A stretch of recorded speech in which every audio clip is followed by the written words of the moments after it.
And welcome to this evening's event. Hello, Franco. It's great to see you, and thank you so much for taking the time to come and speak to us.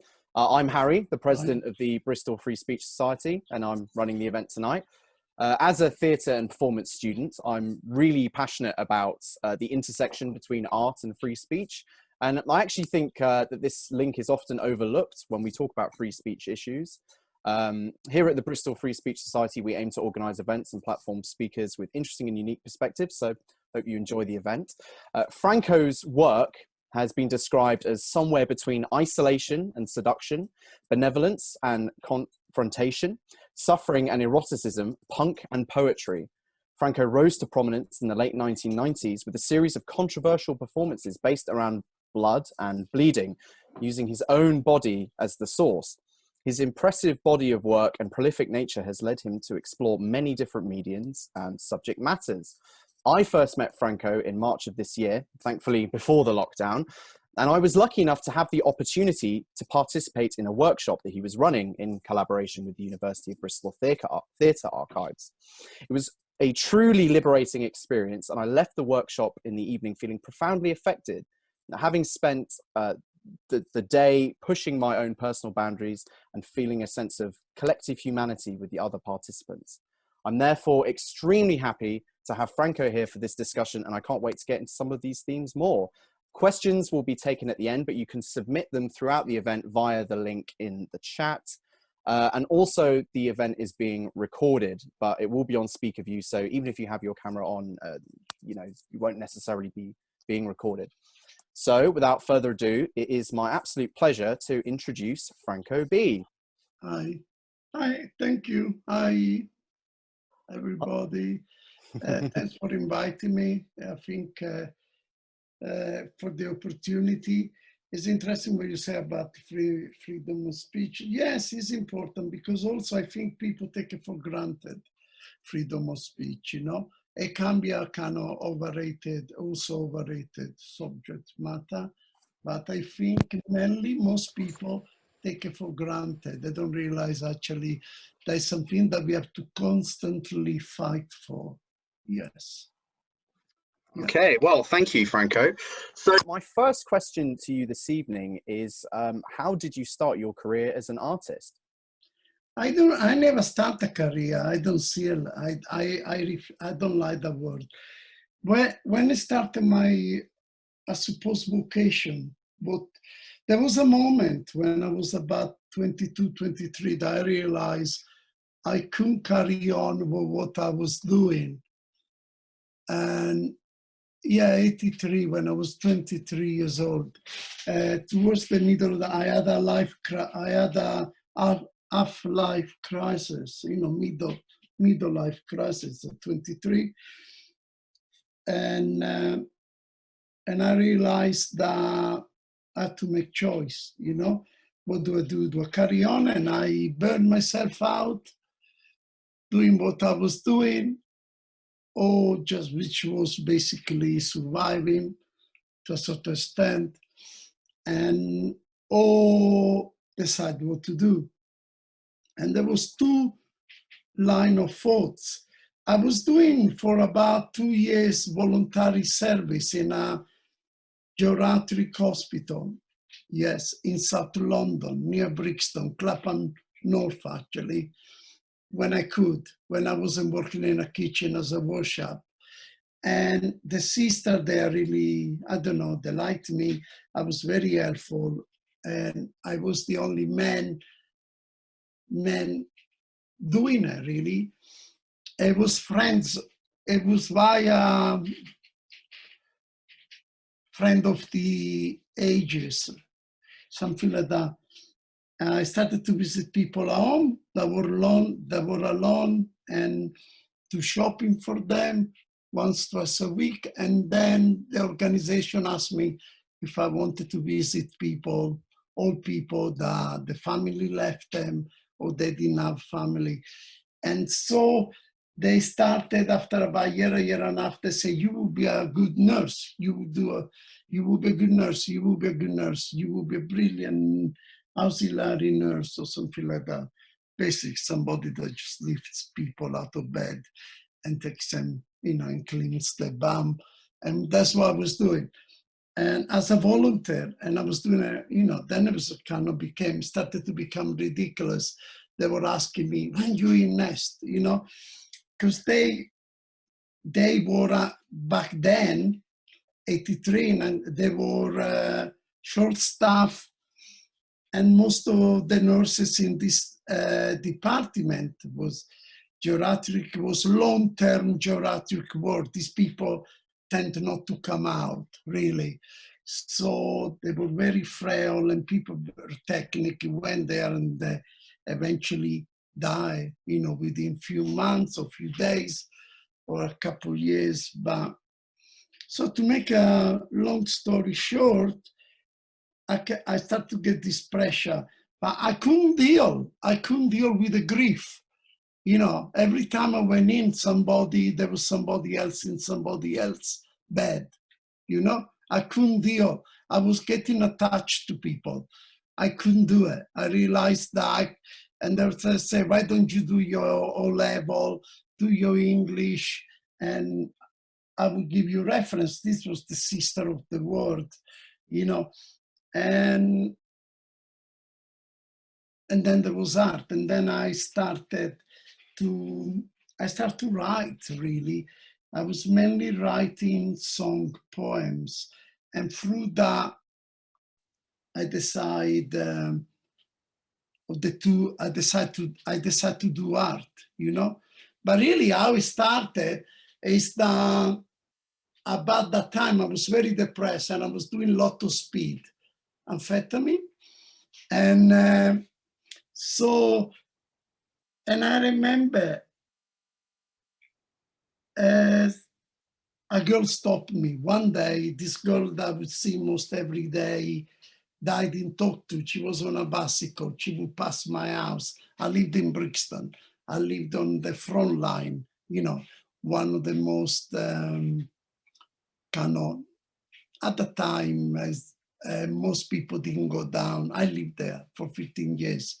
It was famously the Bristol riot started there, the first Bristol riot in 81. And I lived there exactly on the front step.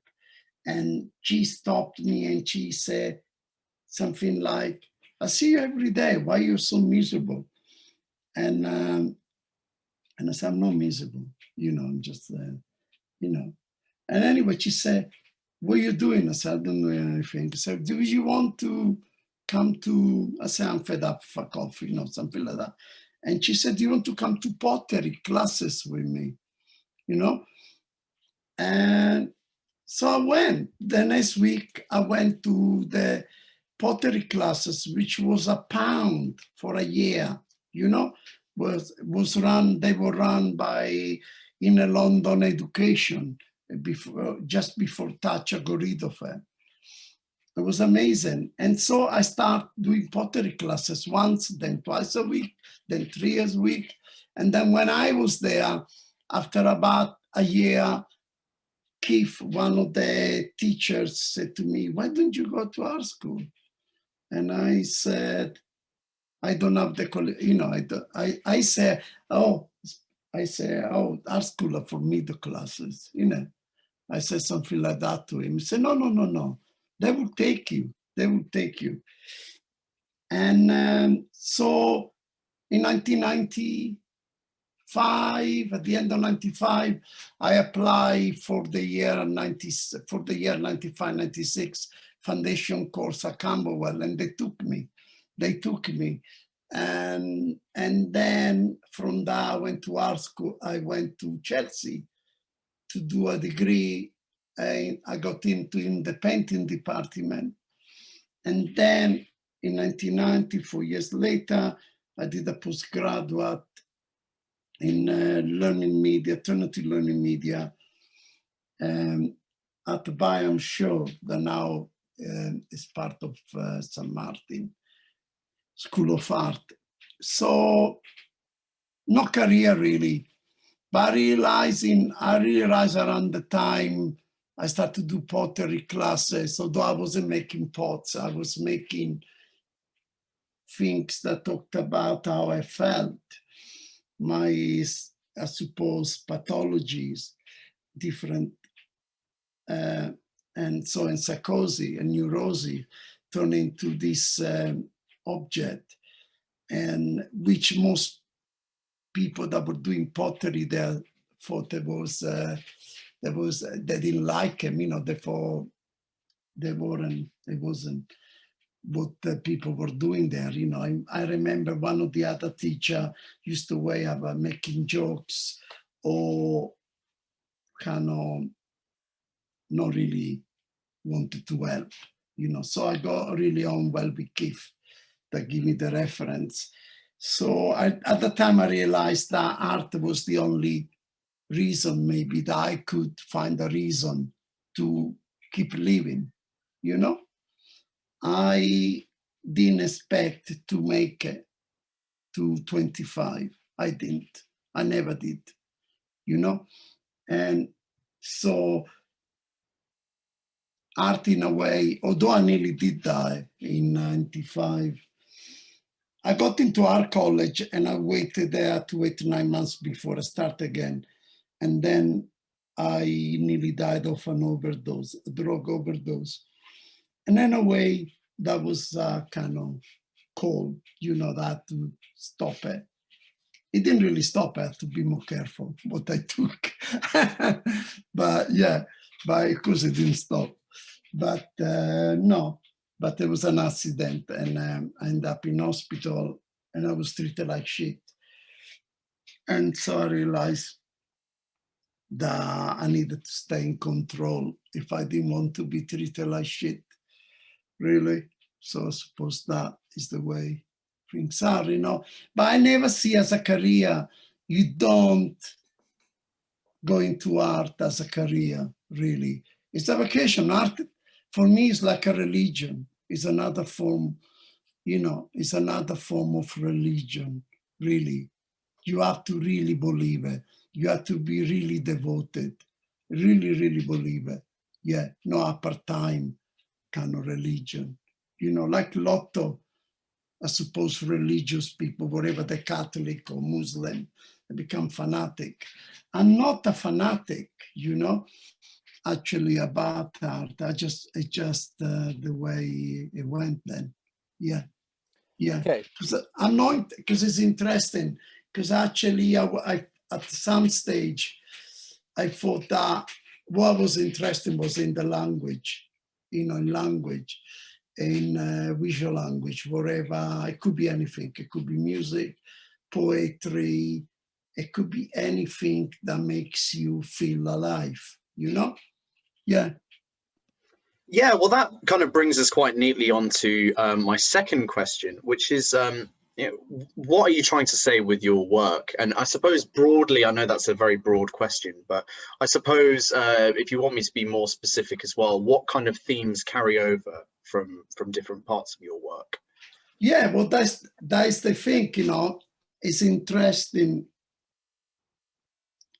The theme had to do with existential. And of course, when I talked about my early work in the pottery classes in Brixton, actually, if you think about it, if I think about it, the work,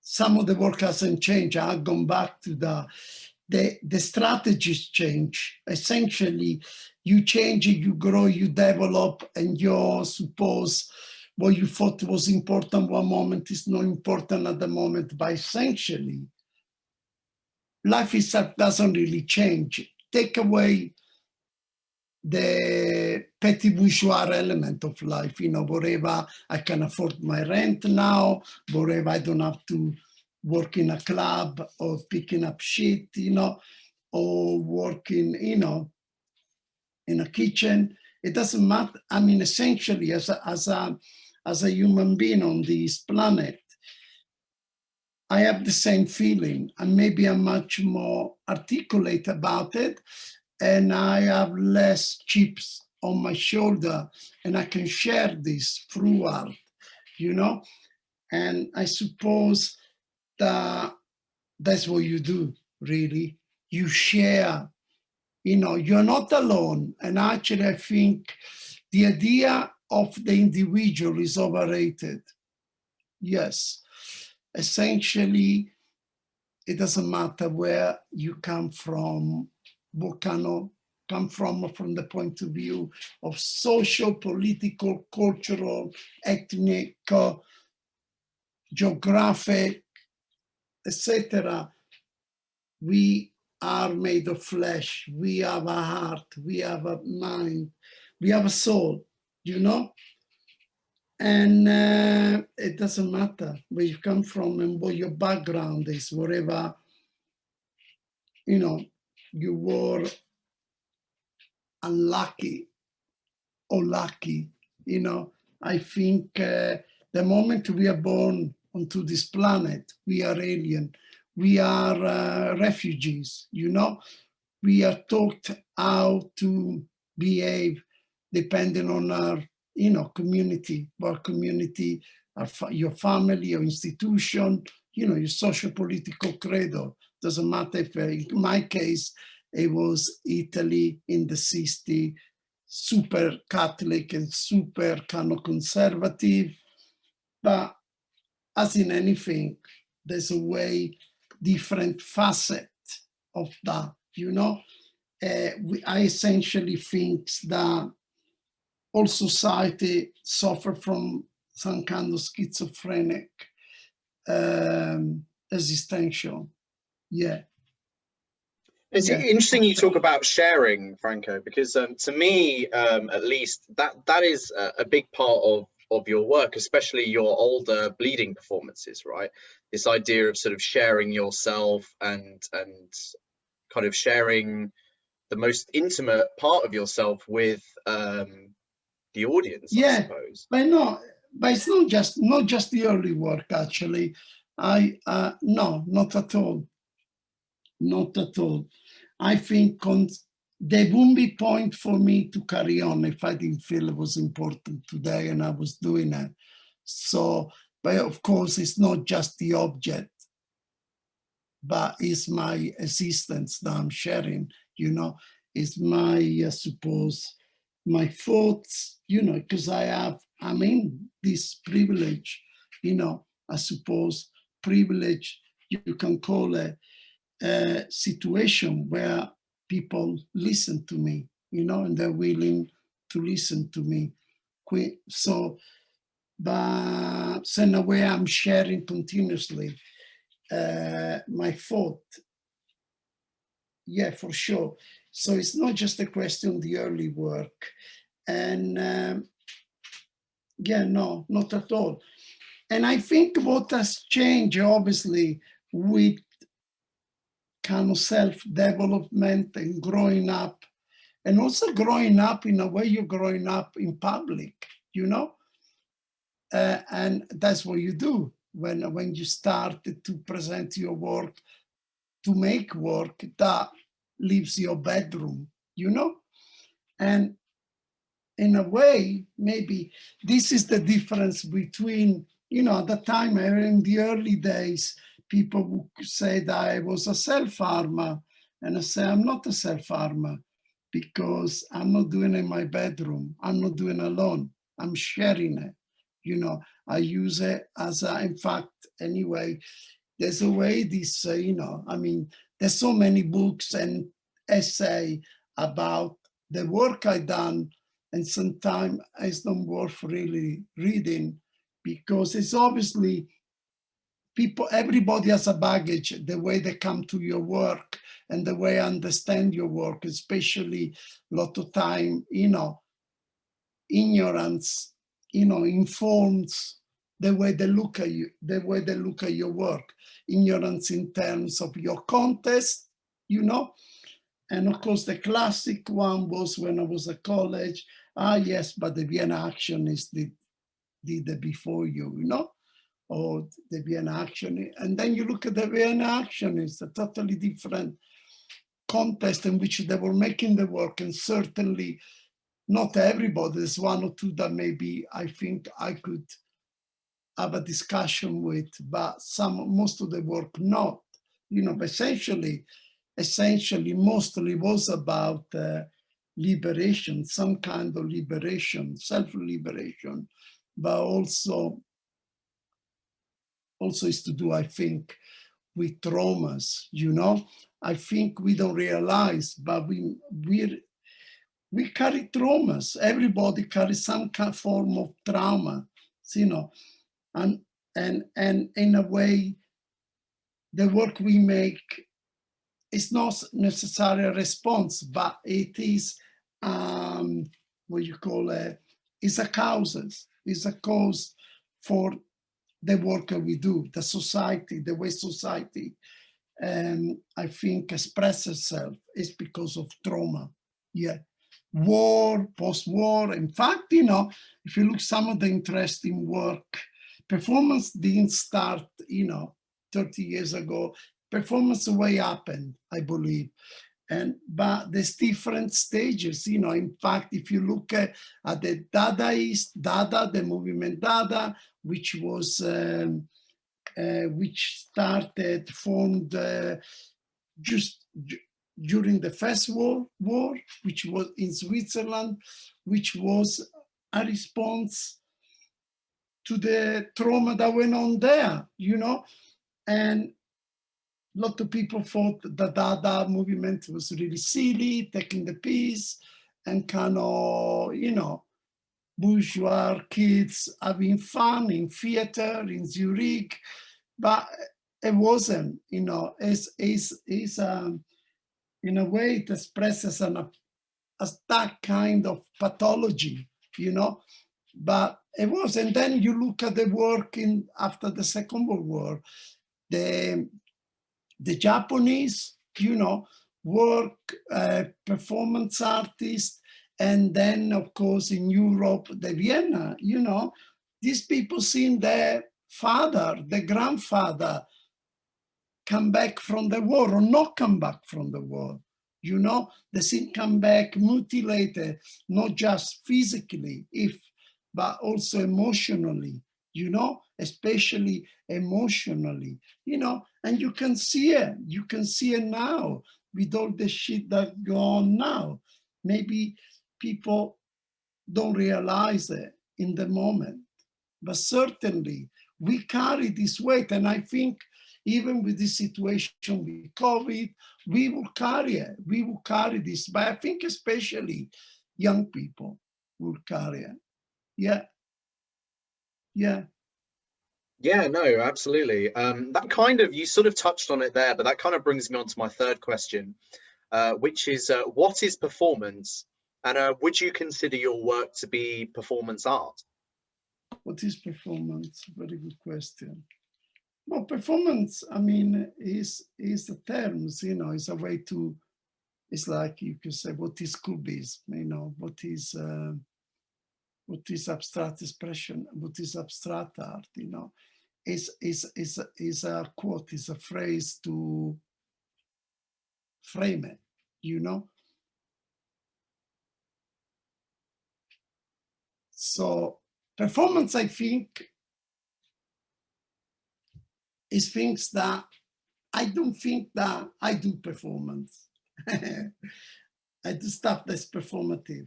And actually, essentially, I think most performance artists or people say they do performance, really, they do performance art, or they do perform. They're in the performance business from the point of view of entertaining, you know. That's essentially what we do, you know, really. So performance, I think, is something, it does exist. It's the moment that, it's the moment in life. It's the moment that happens, you know. You're in front of a situation, you're in a situation. I talked about it recently in an interview for a Sky Art program that is gonna come out in December, which is presented by Marina Abramovic. And I was interviewed, not by her, but by somebody who's making the film. And of course, Marina is going to talk about a lot of artists, and she's going to curate a program, 5 hours program, I believe. I haven't seen it. They're working on it as we're talking.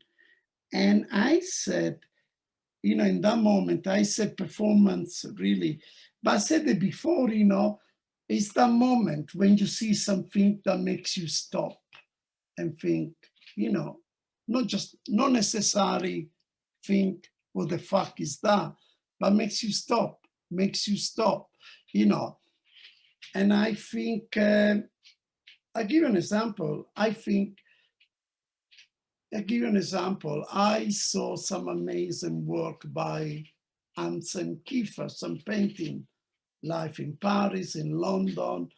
And from the first time I saw his work when I was a student on my foundation course, Saatchi, early days of Saatchi Gallery, he had the Anselm Kiefer work. And when I was in front of his painting, I felt the word performance. You know, there was a moment of performance, the way I connected with them and the word performance. And I feel the same about Richard Serra work. You know, do you know Richard Serra, the big metal sculptures? They're like huge tons of metal shapes, you know?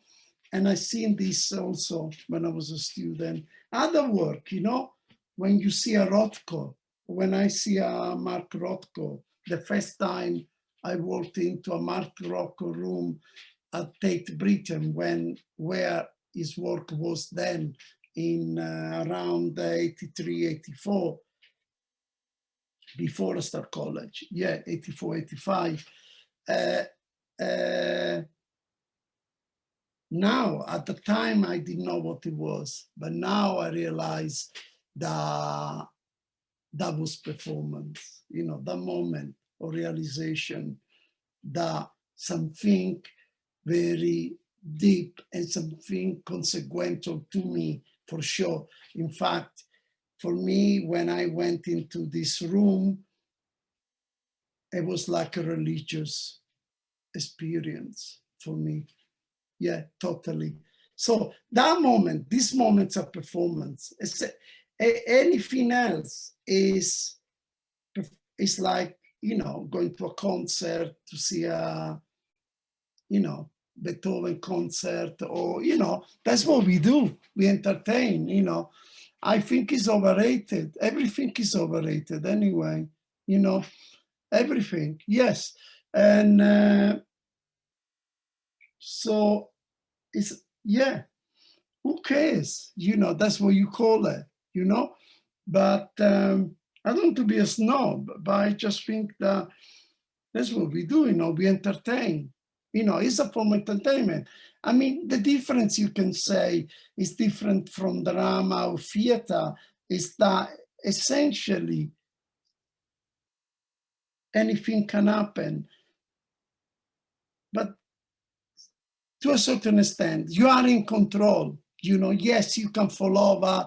And of course, if you work with your body and you're bleeding, but you're crazy if you haven't taken into consideration health and safety issues. You know, I didn't just open my fucking vein and bleed till I could. You know, I had parametry, I had rules. I was working with a doctor, you know, with a qualified doctor that put his work on the line to help me, to assist me, because he felt he could trust me, because he felt that I wasn't just some crazy guy I want to bleed, you know? I have to fight to find somebody, and I have to kind of have a very clear ideas what I was doing. I had to have some kind of integrity, a dignity, and the people that work with you, that collaborate with you, have to trust you as much as you trust them. You know, it's not like I want to bleed. Why you want to bleed? Why not? You know? And so it took time to find people that would help me, especially live during performance, to be there. I mean, I find nurses that would help me collecting blood when I worked with blood, And the reason I started to work with blood, with my own body, because I realized it was the most democratic way of working. You know, I don't put it on anybody else, and certainly I didn't want to use animal blood or somebody else's blood unless there was a collaboration with them, you know. But you know, you cannot have a collaboration with a dead cow, you know, or a dead sheep, you know. Yeah, no, absolutely. Yeah, so thank you for that. So that again sort of leads on again quite nicely to the next question, which is, does art have to be political?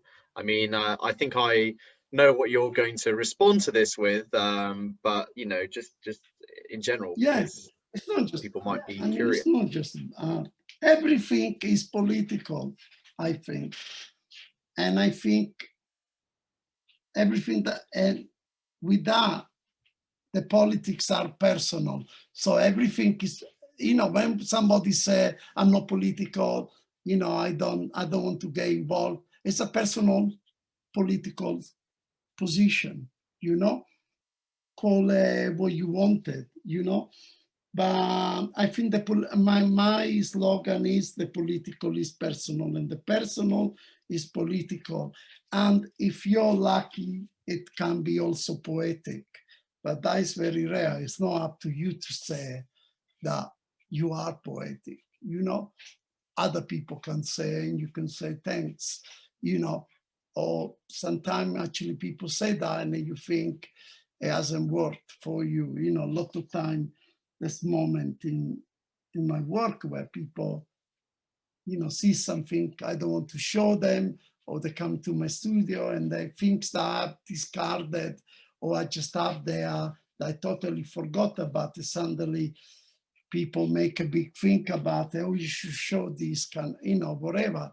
And I think, no, it's not finished, or I done better, you know? So you make the decision, but essentially everything is political and the political is personal. This is what I say to my students, you know? So when people say, you know, or when people say my work is not personal, well, there's a personal political position, you know? So everything is, you know, in the sense, political is not just about parties or left and right, blue and red, you know? It's not, you know? I don't know if I answered you. Yeah, I think so, definitely. I mean, certainly the personal is political, absolutely. I mean, that's something that we learned about in first year of university in my performance unit. So Yeah. I mean, yeah, that absolutely. I think you answered the question. So the next one I've got is, can art ever go too far, and how do you know where your limit is? I don't think the art can go too far or far enough. No, no. I think it's a moral and a prejudice that thinks it does, you know. It's our, what you call, a way of somehow judging, you know, the size that. But I don't think that art, this idea of transmission, which is language, you know, it doesn't have limit, it shouldn't have limit. Yeah, it's never enough. Yeah, I think it's never enough. No, no. I mean, it can go over the top, but that's something else. Yeah, yeah. So it's more of a personal thing, like a personal limit that you set yourself, and then. But I don't know what the limit is, you know, it's not about my limit. I don't know what my limits are, you know, I don't know. I haven't. I don't think I pushed myself. I'm not talking about physically, but certainly I don't think I had. I think, no, I think to do that, to think that, I think you have to be arrogant, you know? And I think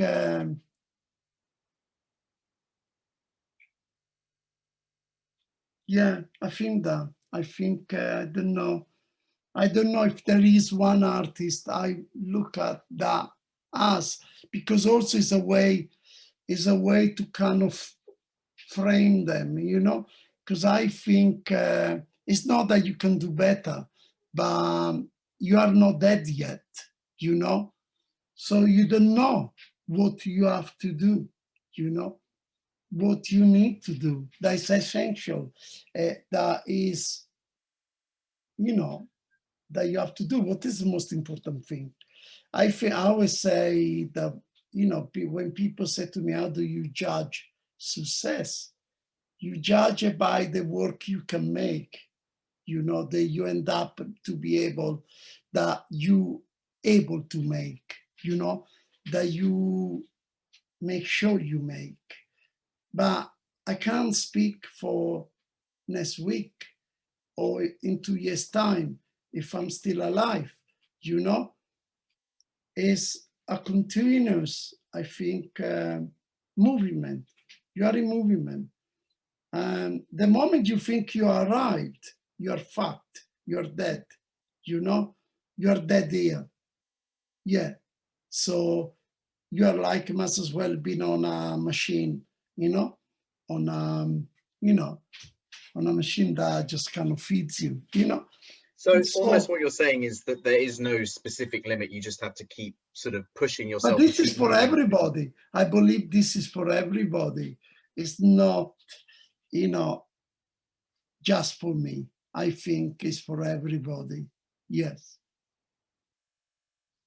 Okay. And so got a bit more of a free speechy themed question here. It's what would you consider to be your most controversial work? And I suppose what would other people, or rather, maybe not you personally, but what is often seen as your most controversial piece of work, and what kind of backlash, if any, have you received? Okay. Well, they're two different, I think they're two different questions, because the way people, my most controversial work, you know, according to who? And then the backlash is another thing, really. So the most controversial work, I don't think I made controversial work. I don't think, I think probably I've been away very safe with myself. Yeah, because it's to do with limits. We have different limits, you know? So I don't think I had. It's only, I think there's one work that I could say where I felt I crossed the line, which was a sculpture, actually. It was a sculpture of a boy that is from a picture of a boy that drowned, one of the many boys that drowned, refugee on a Greek beach. And yes, and it's a picture of this boy, not a very famous one, not a very famous one, but I found originally I found on the darknet on a Palestinian blog. I found this picture, and it really got me. And for a couple of years, it stayed in me. And then I remember I was on the computer of my institution when I found it, where I was teaching in Italy. And then I came back home. It was interesting. I came back home and I Googled it and I couldn't find it. It was interesting. So I had to wait, and next time I went back to Italy to go on the internet in Italy, where eventually I found it. And there was interesting this, very interesting that certain site, you could not get them in England. Yeah, in the UK, you could not find this pro-Palestinian blog, quite mostly in Palestinian language, but I saw the image.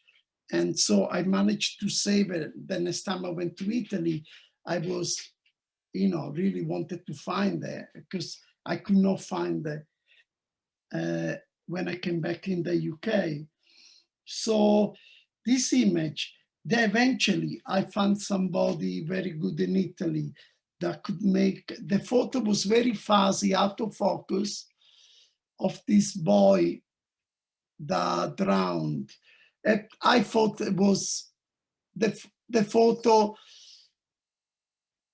was almost pornographic, yes, in a way, for what he did, the way it was, yeah. Anyway, I got somebody very good in Italy, in Carrara, where they have Carrara marble, and I got them to make a model from the photograph in clay, life size of these kids, which would have been about between 6 and 8 years old, drowned with his pants down, really, half down his knees.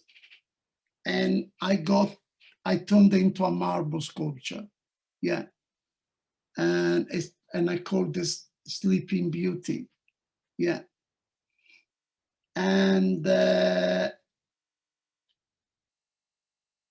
got a bit of shit for that, actually, because a lot of people read as a pedophilic piece. But I crossed the line. I felt, and I talked about this, that this was the first work where I felt it was uncomfortable to do it. I had a lot of kind of questioning, self-questioning about my purpose and my meaning and my kind of, and the kind of integrity, and the dignity, really concerned about the dignity of what he represented, this boy, this, member of our humanity. And yes, I mean, apart that the face, you couldn't see the face because it was in the water, but you could see most of the body. So we made the face, we kind of created the face, but everything else is exactly in the photo. And they became, I don't know what I have here, no. It became, and yes, and then I showed this work. I wonder if I have a, yeah. But anyway, I don't know if you know the work I'm talking about, Ari. Yeah. Do you know? Yeah, I know exactly the one, yeah. Yes. Yeah. And I showed it, yeah. And no, but I think it's probably my best work. Yes. And of course, in terms controversial is by other people, I was banned once briefly in London in 2001 by a local council, a venue that was run in a local council that this old policy that you needed to ask permission, not to bleed, but to be naked in a public space, and they wouldn't give it to me because they knew I was gonna bleed. But that actually gave me a lot more publicity, and then they had to back down, and I then, performed anyway. So because it became a stupid scandal, they didn't do themselves any favor. But I don't like, I don't like the scandals or the shocks because it detracts, is distraction from your serious intent, a commitment, not because you are put in a position to defend your work, because you defend your work with people that don't get it anyway, don't give a shit about your reason, your contest, So it's a loose battle. It doesn't matter. You don't want that, I rather make the work with dignity, yeah, where I can share what the work is, but I don't need to pull my, I don't need my back against the wall because I don't care. I turn around and tell you to fuck off, If you don't like it, piss off. Don't look at it. You know, don't come to my gigs. You know, don't Google my name. You know, fuck off.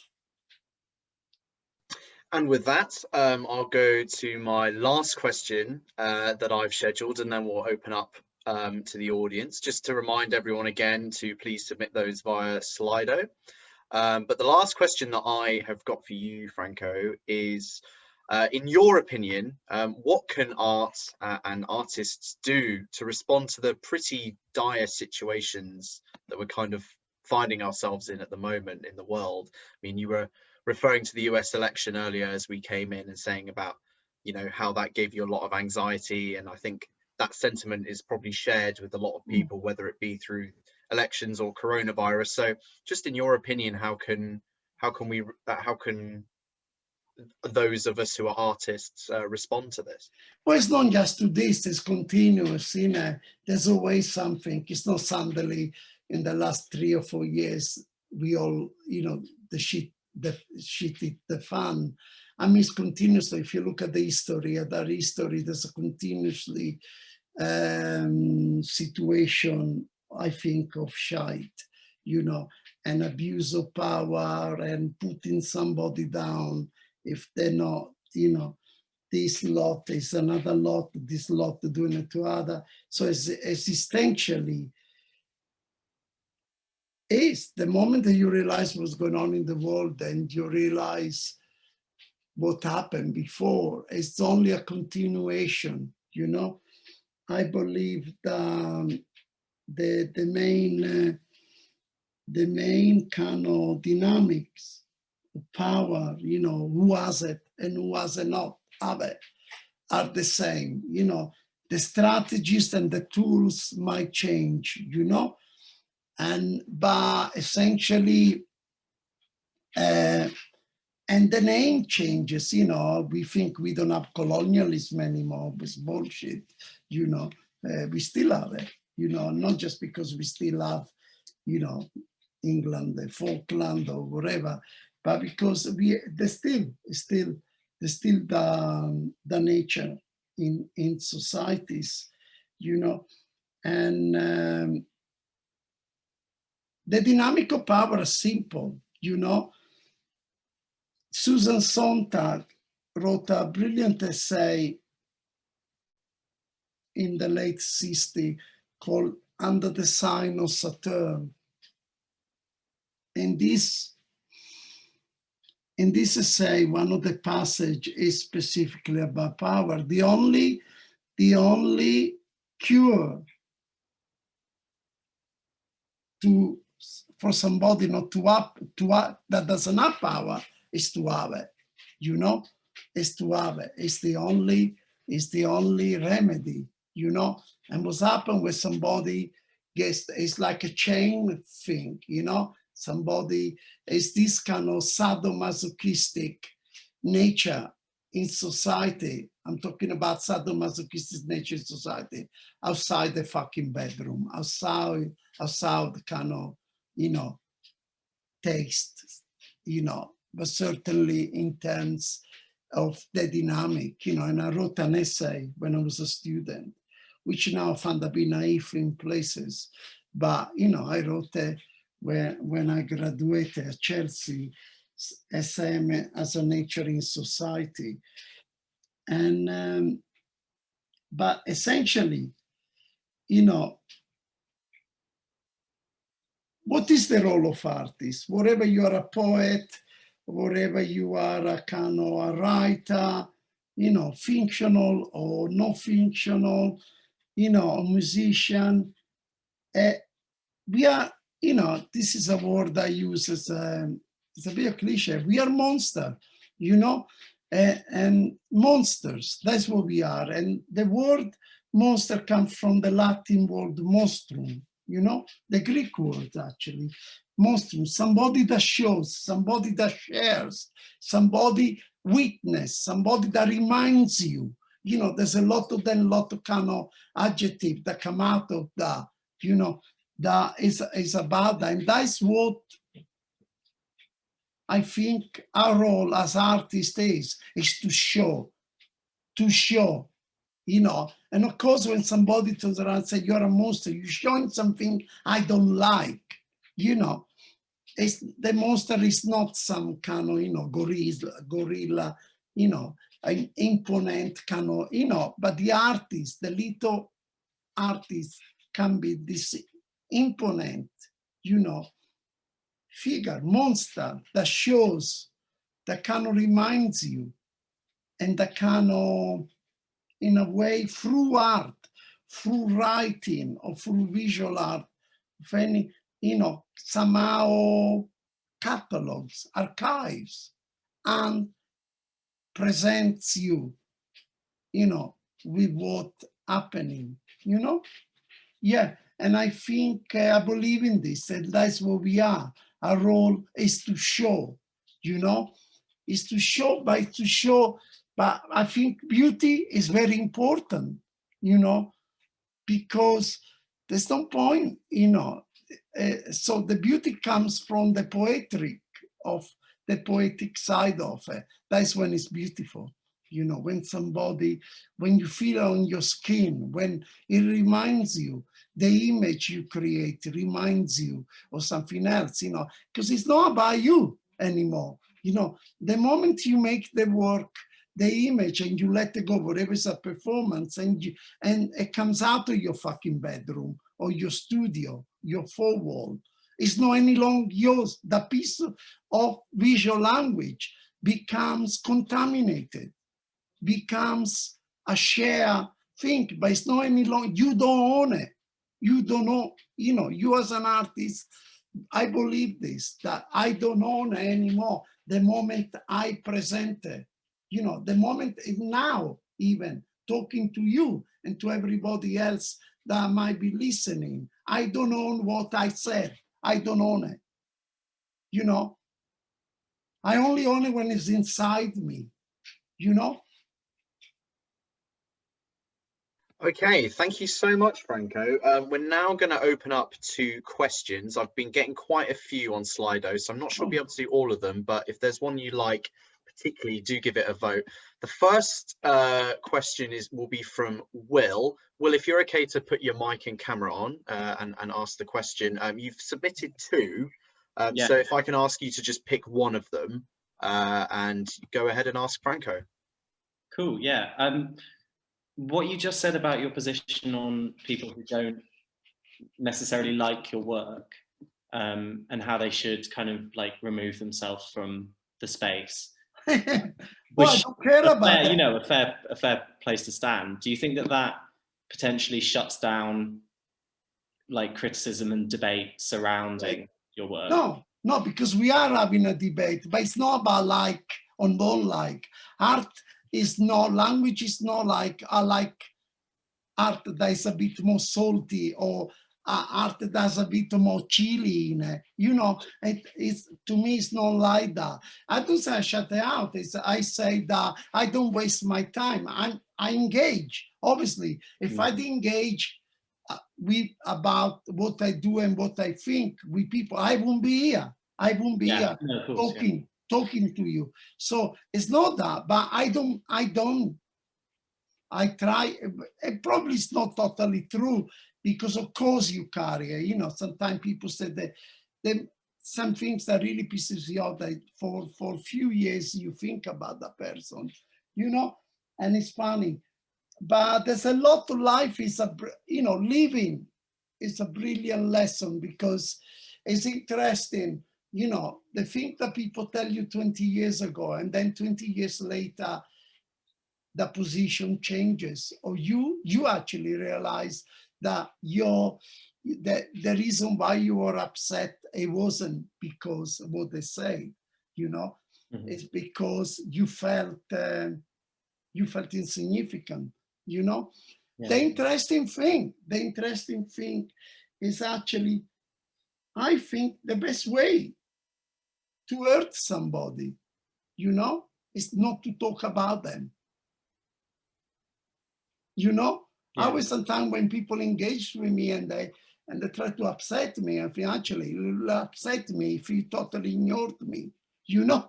If everybody totally ignored me, probably then I would go back to the idea that it's just a pathological thing. I must as well just do it in my room, you know.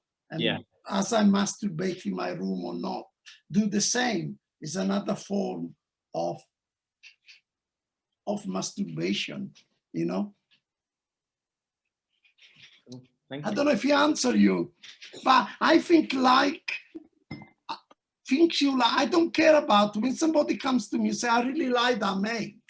I'd say, thank you, mate, you know, but I walk away and forget about that, you know, because it's not, but it's more like when somebody like you maybe ask me a question and I think about the question later, you know, and I might think I might not have an answer it properly, but I moved on, you know, because you move on, you know, I mean, I don't have the time to kind of, that, not because I have more important things to do, this is important, but because, you know, life is short, you know, and at my age, actually, at my, you know, physical age of 60 is something, I feel my focus has to be on the work I make, what is important to me.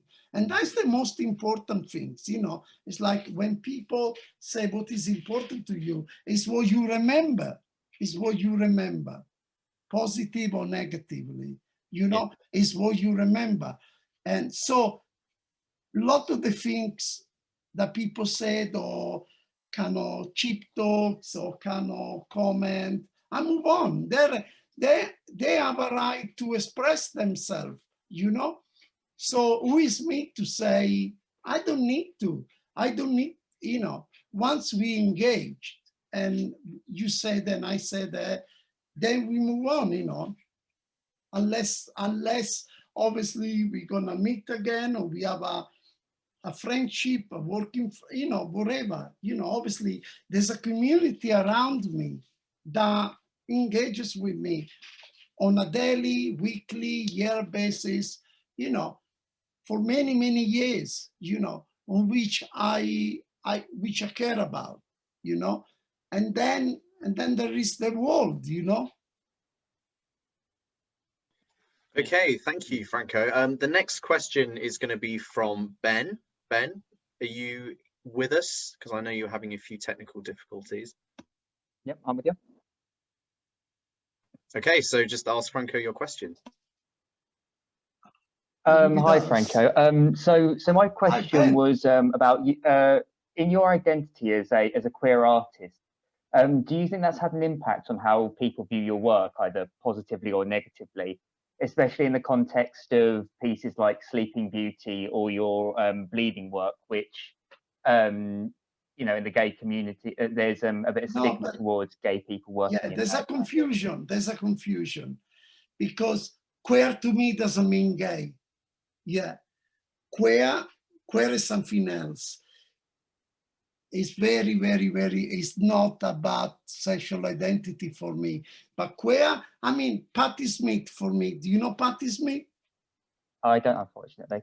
No, well, Pity, you know, or William Burroughs, it happened to be an homosexual, but I think queer is something else. It's really go back to the word queer, you know, to be queer, to be different, to be, you know, it's very different. So it's very different from being gay.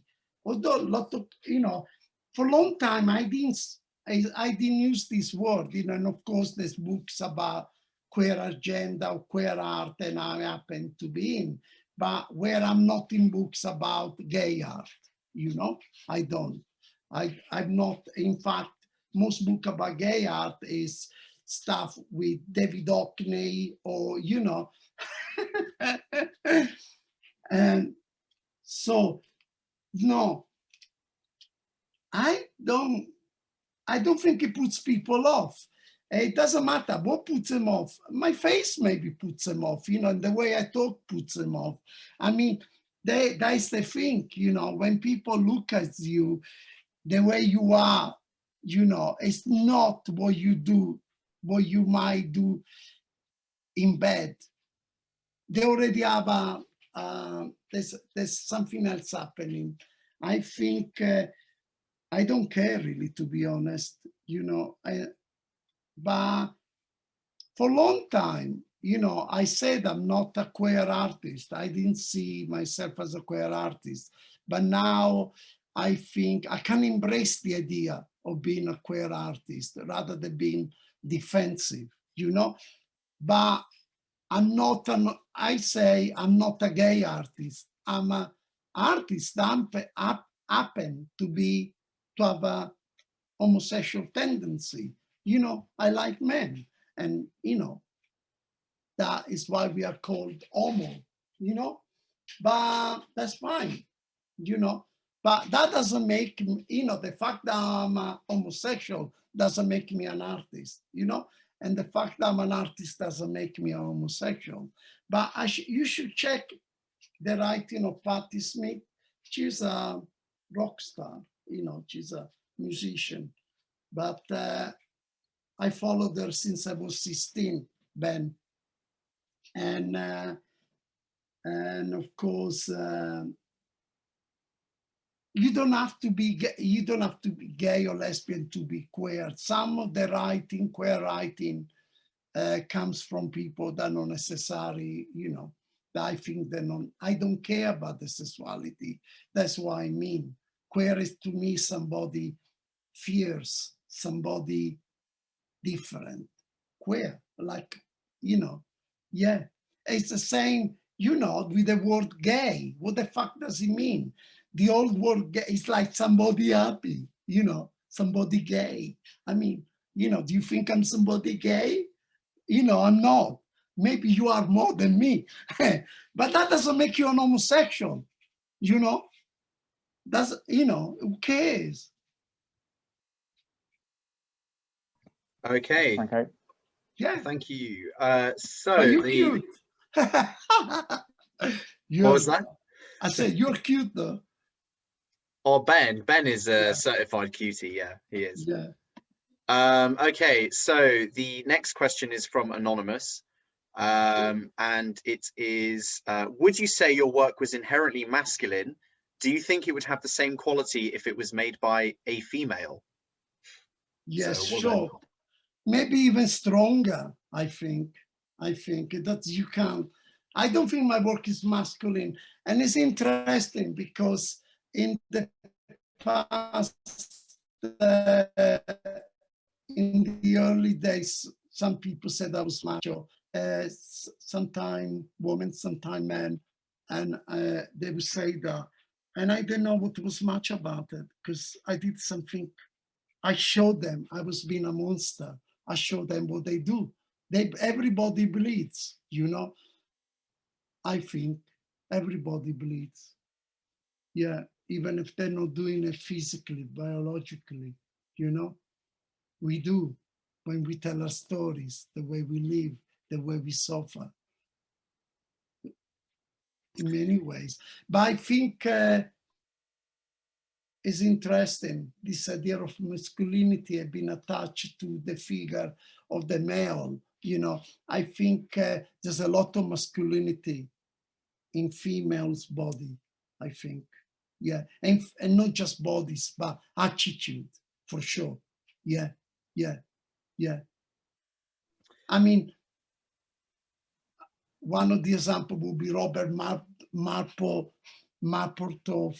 study about Lisa, I don't remember surname.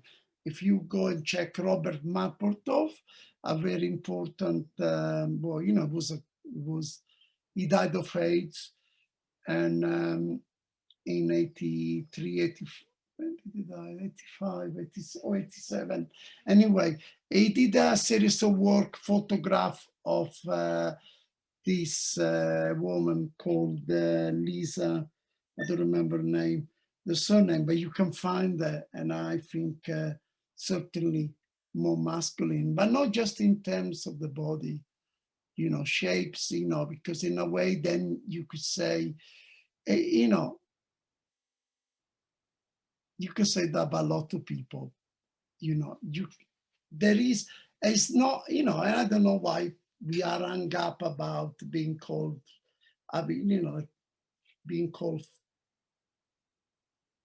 kind of called feminine, or, you know, certainly I don't have a problem with that. There is certain element of, I hope so, really, of humanity, which is not about being camp, and it's not about being homosexual. I mean, I found a lot of my heterosexual friends being very feminine, more than me, you know? So it's only, I think, the distraction, you know? I think we all have that. We all have, I don't understand why we hung up about, you know? If it's something negative, then maybe we could try, you know, to think about changing it. But if it's just because somebody say, you know, you're a girl, you know. And actually, I know girls more men than, you know, more men than real men, you know. You know. Okay, so the next question. Sorry? I can tell you that. Yeah. Yeah. No, I'm thinking things that I should not talk about. Yeah. Well, this is the Free Speech Society, Franco. So you know you can divulge whatever information you want. But the next question is from Izzy. So if Izzy, you wanna. Hi, can you hear me? Yeah. Hi, Franco.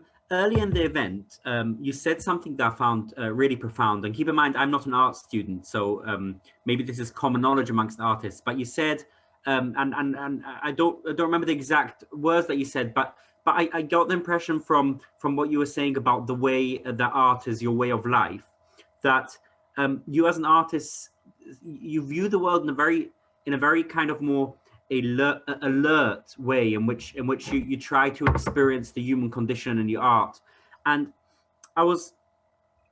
it felt to me that way, even though that way of living, even though it's incredibly profound, can also be incredibly painful, because you know it's comforting to get lost in the, you know, in the everyday regular way of life, and not to think too much. And it seems to me the way you live, the way you said an artist should live, it seems that it can be very painful, because you're always thinking about deep questions and deep pain. So how do you not find the pain and the emotions overbearing? Interesting question, for sure. Well, I think one thing that somebody shouldn't be afraid of to show is how vulnerable they are. If it's not in a way where they place themselves as victims, you know, to be vulnerable, to allow yourself to be vulnerable is very powerful thing. It's empowering, I think. And art has done that to me. And sometimes, the things that are painful, in some way, I rather feel the pain than droga, than kind of, you know, than kind of subdue it by drugs, you know, or by repressing, you know, by thinking I'm not gonna dare. It's the same thing as saying I'm not political, I don't want to think about that.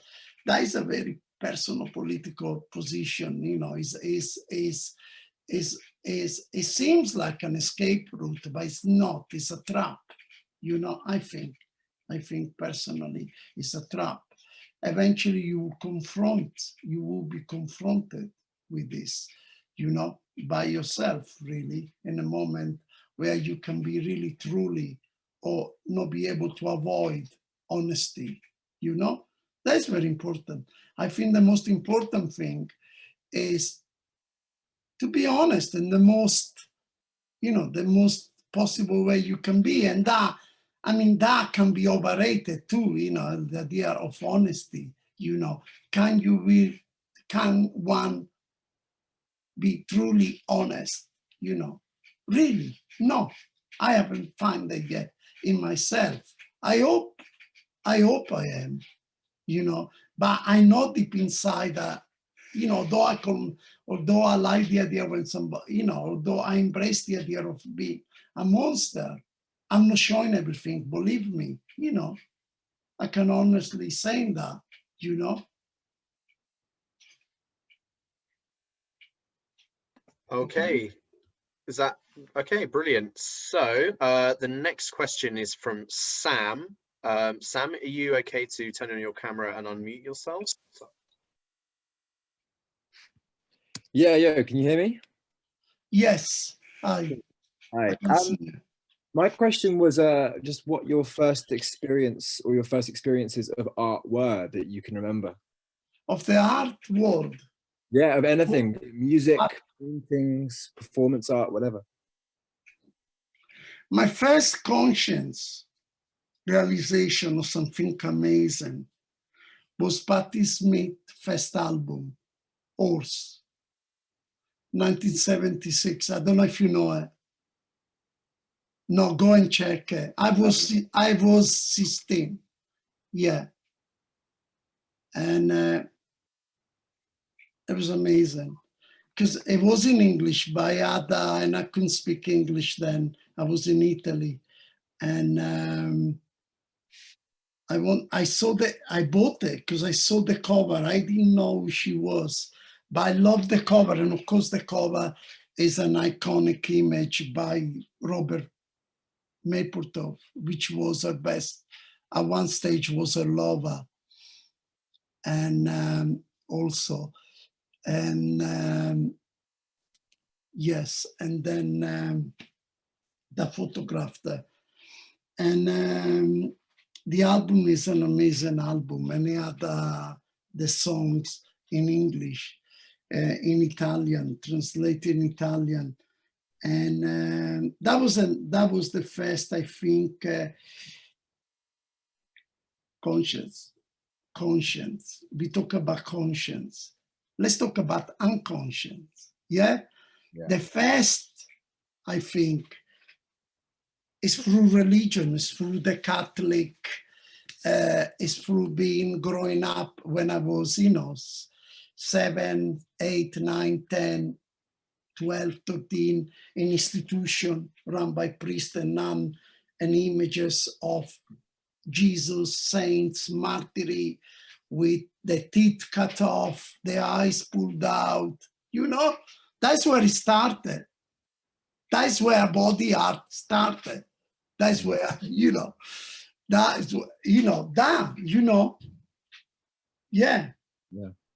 And the people that painted the show, they do exactly what I say I'm doing, being a monster.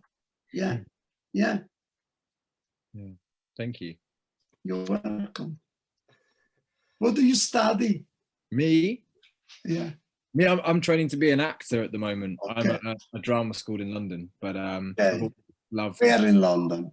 Hammersmith. Oh, Hammersmith. Okay. Yeah. Cool. Right. Okay, so we have an anonymous question, which is, what factors do you feel cause artists to be censored or deplatformed most often? What factors? Yeah, I mean, because, there is, I suppose, it's life, it happens. We also remember one thing. I mean, there's two different thoughts here. One is, okay, we live in a big place and people have a different opinion, and some of the things you do might not, society might not be ready or not necessarily buys or takes it, It depends also where you are, and the context you make in the work and the context in which you make in the work exists.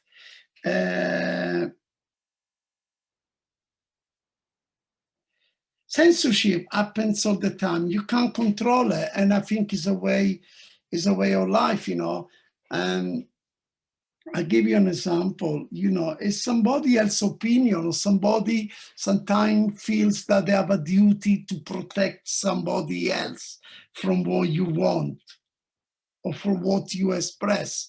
It's again a bit going back to the idea that there's the aspect of the monster. They don't want to see what you're showing. They don't want to see, or what you're doing can be, you know, can be offensive to somebody. Why not? You know, you are not in the business as an artist, as a visual language, as somebody that deals with language which is fluid. It's a fluid thing. You are not in charge. You cannot decide in a way, you know, what people like or not, or what can be offensive or not. Somebody else will find offensive. Things that you don't find it, you have to let it go. You know, as I say, you don't own it anymore. If somebody censors me now, you know, I move on. You know, it happens all the time. It happens in institutions. You know, I was doing a conference a couple of years ago. I was in a conference at Goldsmith University, and they used one of the posters, one of my work, where it's a photograph of my back. Somebody just cut democracy on my back. And this is a very old work. And somebody asked me if could they use it for this conference, which wasn't about me. It was specifically, I think, about political art. And the head of fine art at Goldsmith censored that. He got it to take off the public spaces, the poster about this conference, which was organized by a political, an organization I work and which kind of work and collaborates with me and makes some of my moment in art happening, you know? And it took and I found out the reason why he took the poster down, because he thought it would promote self-harm. Yeah? Because one of his students in a blog, in the school blog, where he saw my image, when she saw my image, she posted, "Oh my gosh, this triggers something in me. I used to be a self-harmer and this, you know," and so he felt responsible, you know, but it's here and there. Do I agree or not agree? I think it's bullshit, but it's my opinion. You know, we live in a, you know, he is also his right of expression to protect somebody if he feels that is his fucking role, you know. It might be misjudged, misplaced, but life is life. It's like that, you know. You, in a way, the key thing is not to change your course, not to change, not to. The worst thing, you know what it is, that we can be the worst censor of ourselves. I think the danger is more inside you. For this kind of thing, you know, somebody censors, somebody don't agree with you, they have a bit of power, they exercise it. So what? You move on. You know, you fucking fight, you move on, you take it somewhere else. There's no anywhere else to fucking take it, you create the fucking space. You know, to make it. That is how it happens, you know? And it's not about being radical or being heroic, it's necessary. Okay, thank you for that. We've probably got time for one more question, and it was the one that Kelly posted to chat. So Kelly, are you able to turn on your camera and ask the question? Can I say something? Oh, sure. When you're censored, or when somebody say, "I don't like your shit," don't become a victim. Don't become a victim of that incident. You know, somebody censors, somebody cut your funding, don't give you funding. It happens to all of us. It happened to me, and I would get angry. But, you know, the most important thing, you get up and you say, okay, nobody's knocking on my fucking door. You know, I'm gonna kick the door out. You know, I'm gonna create, you know, nobody wants to show my work. I create a space where my work is shown and people will come to it. You know, you can't feel sorry for yourself and think, oh, it's not happening for me. I was about to give up. You know, that is the worst thing you can do to yourself. You know, it's the worst thing. You're waiting for Godot, you know. It's like that, you know, waiting for something that even when it turns up, it's a disappointment, you know. So it's like when you think something very important happens in your life, there's a kind of moment in your life that something seems to happen, you think this is going to change your fucking life. No, it won't. Don't be disappointed. It won't. Like the next morning you get up, you are the same person. You're the same person that needs to be loved, that needs to be fed, that needs to be looked after, that need to do this to others. Simple, you know? Don't become a victim of yourself. Simple, you know? It pisses me off, and I support people when they say, oh shit, you know, I've been censored. Yeah, but the key thing, I have empathy, but the key thing is to say, okay, so what? So next, what next? How are we gonna deal with this? Fuck them. How are we gonna go fuck you and do it? Anyway, somewhere else. It doesn't have to be on the fucking doorstep, you know? Or it can be, of course, you know, but you find a way. And a lot of time, actually, I find that sometimes things don't happen for a reason. You're not ready. It's possible that you are not fucking ready, you know, and you think you are, you know. Simple. Okay, thank you for that. Yeah, no, I love this idea of creating your own space if there isn't one provided to you or the one is taken away, just creating your own space. That is. Do in your bedroom, you know. Yeah. Do it, but get it out. With the technology we have and with documentation, you know, it doesn't matter. People don't have to know it's your fucking bedroom or it's your, you know, whatever, where you work or whatever. It doesn't matter, you know. And a lot of people do, you know. I mean, that's the thing. A lot of people, it's not something I think, just think, but I see people that don't give up, you know. Yeah. And sometimes I see people that say, oh, you know, like I remember when I left college, you know, when I left college and such it didn't turn up to people, you know, didn't turn up and kind of selected them or whatever, you know, and then you bump into them 3-4 years later, 5 years later and say, what are you doing?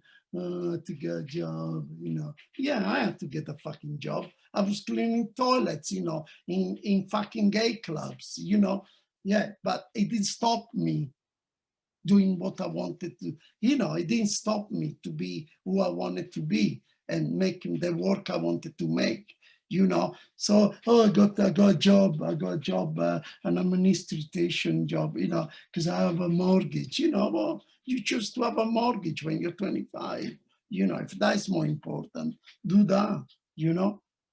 Yeah, but, you know, oh, nobody cared about what I did, you know.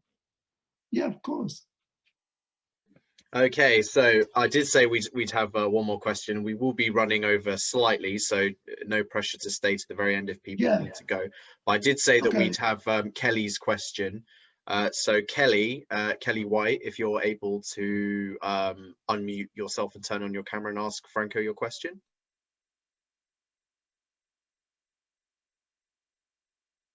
We can't hear you. You need to unmute yourself, Kelly.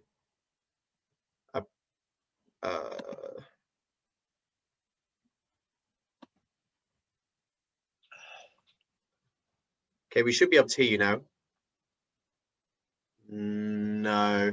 Well, no worries. I can see what you wrote in the chat, so I'll just ask Franko if that's okay, because I don't know why we can't hear you. But Kelly wrote, is archiving your work important to you? If so, how do you prefer to do it and in what form? Oh, it's been done. You know, it's been archived. And yes, it's important. It's important from a point of view that I suppose that is my legacy in a way. yeah, that is something that people can have access when I'm not here. And also, it's important for me from a point of view that actually, from a practical point of view, I have access to work that and material that I would have lost if it wasn't in archive and looked after with attention and love that it has been with, So I have quite a big archive, as a lot of people know or don't know here, obviously, at the Bristol University Theatre Collection, part of the Theatre Performance Collection. That's where my archive, that's where a lot of my stuff, but I wish I kept a lot of other stuff that I didn't take care of, but, it's good. And it's been very useful for me, actually, to go and check and see what there was there, and to see now there's a lot of the stuff is being digitalized. It's an amazing resource for me, yeah. Okay, thank you, Franco. So that concludes the event today. So I'm just going to pass over to my colleague Izzy, who's going to do a bit of promotional stuff, and then we will keep the call open. So if people want to hang around and chat, I don't know if Franco is going to stay, it's totally up to him, but we'll certainly be around for a chat if you want to do that. But I'll pass over to Izzy right now. Kyle, just a very brief thing. So there's a lot of new people in this event today who haven't been to previous events by the Bristol Free Speech Society. So I just want to say that you can follow us on Facebook. We'll be putting on events throughout the winter on Zoom. So that means that wherever you are in the world, you can join these events. If you follow us on Facebook, you'll see the events we'll be putting up. Our next event will be on the 4th of November on Wednesday. And I'm putting a link to it right now. You should be able to see it in the chat. It's about the distinction between anti-Zionism and anti-Semitism. And not everyone here might be familiar with that area of discourse, but oftentimes activists, pro-Palestinian activists, are accused of anti-Semitism. And this event, there will be a panel discussion that will explore that question. So check out this link to see how to get a link to that event. And as I said, give our page a like, and you'll see the upcoming events I'll be putting on throughout the winter. And yeah, now, as Harry said, the room will be open, so feel free to leave or to stay, and have a good evening.